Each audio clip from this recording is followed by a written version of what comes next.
সমুদ্রের স্রোতের মতো টাকা এলো বাংলাদেশে। হ্যাঁ দর্শক, দুদিন আগে শেষ হওয়া অর্থবছরে দেশে যে পরিমাণ রেমিটেন্স এসেছে তা দেশের ইতিহাসে আগে কখনো ঘটেনি। আর এই কৃতিত্বের নায়ক বিশ্বের বিভিন্ন প্রান্তে ছড়িয়ে ছিটিয়ে থাকা আমাদের লাখ লাখ প্রবাসী ভাই বোন।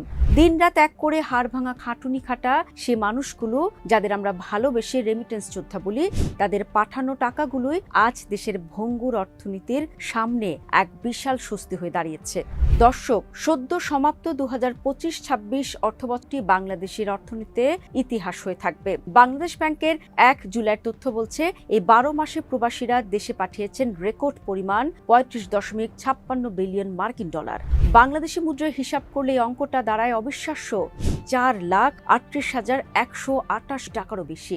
আমাদের দেশের ইতিহাসে এর আগে কোনো একক অর্থ বছরে প্রবাসীরা মাতৃভূমির টানে এত বিপুল পরিমাণ বৈদেশিক মুদ্রা পাঠাননি। এটি কেবল একটি সংখ্যা নয়, এটি প্রবাসীদের রক্ত পানি করা ঘামের এক অনন্য দলিল।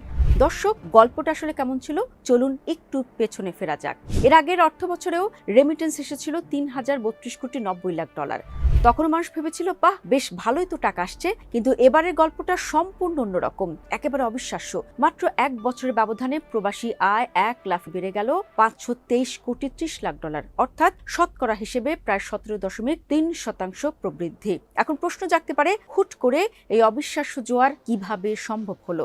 এর উত্তর লুকিয়ে আছে প্রবাসীদের দেশপ্রেম আর আমাদের ব্যাংকিং ব্যবস্থার আধুনিকায়নের ভেতর। হুন্ডির মতো অবৈধ ঝুঁকিপূর্ণ পথের বিরুদ্ধে সরকারের কঠোর অবস্থান, বৈধ পথে টাকা পাঠালে 2.5% নগদ প্রণোদনার চমৎকার সুবিধা, আর হাতের মুঠোয় থাকা ডিজিটাল অ্যাপের মাধ্যমে চোখের পলকে দেশে টাকা পাঠিয়ে দেওয়ার সুযোগ, সব মিলিয়ে প্রবাসীরা এখন ব্যাংকিং চ্যানেলকেই সবচেয়ে নিরাপদ এবং লাভজনক মনে করছেন। দেশের ক্রান্তিকালে প্রবাসীরা হুন্ডিকে না বলে দেশের অফিসিয়াল ব্যাংকিং ব্যবস্থার উপর আস্থা রেখেছেন। যদি আমরা মাস ভিত্তিক একটু নজর দেই, তবে দেখব বছরের প্রতিটি মাসে প্রবাসীদের অবদানের চাকা সচল ছিল। জুলাই আগস্টে প্রায় 250 কোটি ডলার দিয়ে শুরু হওয়া এই জোয়ার ডিসেম্বরে এসে 322 কোটি ডলারের ঘর ছাড়ায়।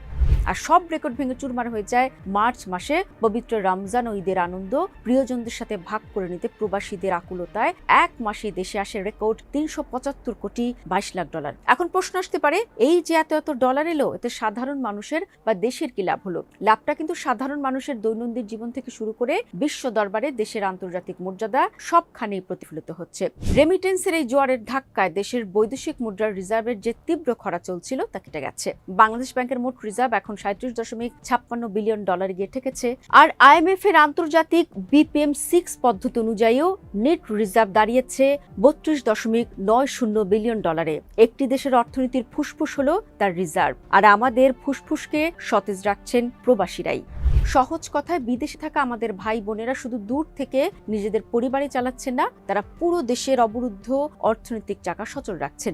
তাদের পাঠানো ডলারের জোরে বাজারে ডলার সংকট কাটছে, আমদানির এলসি খোলার চাকা ঘুরছে এবং টাকার মানুষ স্থিতিশীল থাকছে। তারা না থাকলে আজ আমাদের দেশ শ্রীলঙ্কার মতো বড় সংকটে পড়তে পারত। দর্শক, সব কষ্ট এক নিমিষে উড়ে যায় যখন একজন প্রবাসী তার ত্যাগের টাকা ব্যাংকের মাধ্যমে পরিবারের মুখে হাসি ফোটায়। 2025-26 অর্থ বছরের এই ঐতিহাসিক রেকর্ড মূলত প্রবাসীদের নিরলস ত্যাগের ফসল। আমাদের অর্থনীতির আসল চালিকা শক্তি এই রেমিটেন্স যোদ্ধাদের জানাই স্যালুট।